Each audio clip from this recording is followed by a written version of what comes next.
Today we're going to see some expressions that are going to be very useful in your next conversation about results. Whether you're talking to your boss, your team, or even your family, these phrases will help you sound confident, prepared, and positive. I'm talking about those moments when you're presenting your quarterly report, or maybe you're trying to explain to your partner why you may have accidentally shrunk their favorite sweater in the wash. We've all been there, so stick around and let's get you ready to impress with your next results conversation. This first expression is all about showing your enthusiasm. When you say, "I'm really looking forward to this," you're telling people you're excited about what's to come. It's like when I look forward to my next guest on the show, especially if it's someone like Brad Pitt. But even if you're not discussing movie stars, saying, "I'm looking forward to this presentation," or "I'm looking forward to seeing the impact of this project," makes you sound engaged and optimistic. Imagine you've been working really hard on a project at work and you're about to present your findings. Instead of just saying, "Here's the report," you can say, "I'm really looking forward to sharing these results with you. I think you'll be impressed with what we've accomplished." See? Instant enthusiasm. It's important to plan ahead for retirement to ensure financial security, is a phrase we hear often, right? But it applies to more than just money. Think of it like this. Remember that time you tried to bake a cake without a recipe? It probably didn't end well, did it?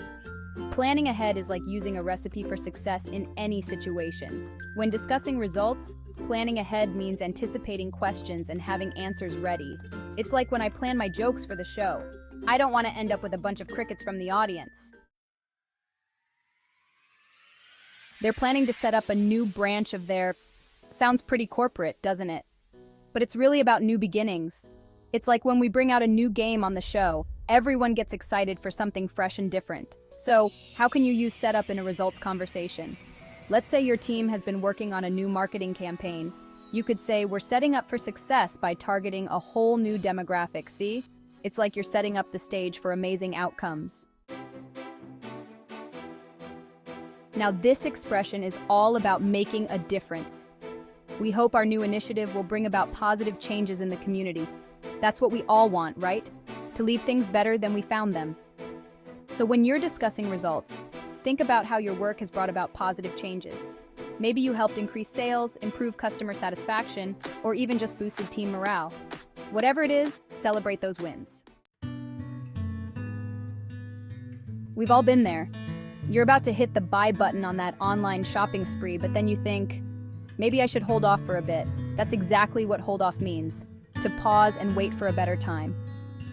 In a results conversation, hold off can be your best friend. Let's say someone's pushing for a decision you're not ready to make. Just say, "I think we should hold off on that until we have all the facts." It shows you're thoughtful and careful. We need to look ahead and anticipate potential challenges.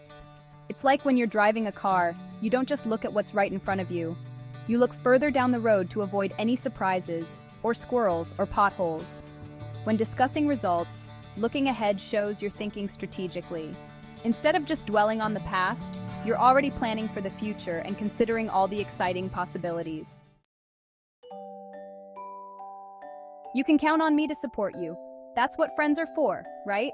Whether you need someone to help you move or just a shoulder to cry on, it's good to know you've got people in your corner. In a work setting, count on is all about reliability. When you tell someone they can count on you, you're making a promise. It's like when I tell my audience to expect a good time. I'm not going to disappoint them. Sometimes, life throws you a curveball. Your computer crashes, you spill coffee on your shirt right before a big meeting, or you accidentally agree to participate in a dance-off on national television. Okay, maybe that last one is just me. But the point is, we all face challenges. That's where workout comes in. "I'm confident that everything will work out for the best in the long run" is a great phrase to remember when discussing setbacks. It shows you're resilient and optimistic, even when things get tough. Have you ever tried to put together furniture with those instructions that are just pictures and no words? It's frustrating, right? That's why it's important to lay out your ideas clearly, just like you'd lay out all the pieces of a puzzle before you start putting it together. In a results conversation, layout means to explain clearly and concisely. Instead of overwhelming people with jargon or technical terms, you break it down in a way that everyone can understand. With the economic uncertainty, we need to brace for potential layoffs. Okay, that one sounds a little scary, but just like you'd brace yourself before a roller coaster ride, sometimes you have to prepare for the unexpected. When discussing difficult results, brace for shows you're realistic and proactive. It's not about being negative, it's about acknowledging challenges and facing them head-on, with a plan in place. Well, there you have it, 10 expressions to make your next results conversation a smashing success. Remember, it's not just about the words you use, but how you use them. Be confident, be prepared, and most importantly, be yourself. Because let's face it, you're already pretty great. And hey, if you ever need a little help with your presentation skills, you know where to find me. Just don't ask me to do any math. I'm sticking to dancing.